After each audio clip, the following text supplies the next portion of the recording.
enthusiast will recognise that it is the Lansky World Legal.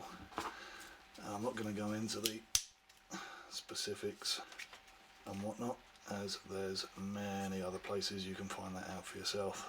However, I bought one, I liked it, very nice, very capable, very strong.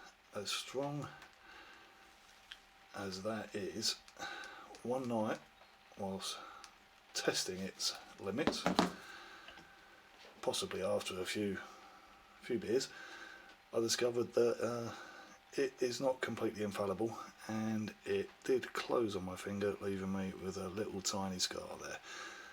Now, with that in mind, it created a small sense of paranoia that it would happen again if under heavy use.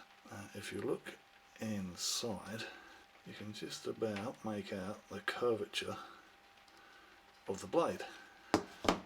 So I was thinking, perhaps if it is a little more like the Boca Plus, Spyderco, your more traditional kind of pocket knife.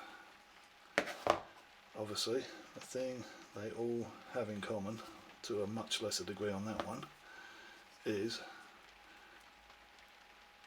comfortable finger placement that prevents the blade closing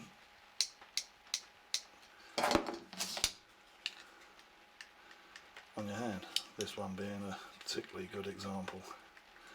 So that got me thinking, what if I was to buy a second one and make a little adjustment up there? Now you can probably see that two things: it's a slightly different shape, it's missing that little nubbin there, you like that, don't you? And it's created quite a deep choil on there.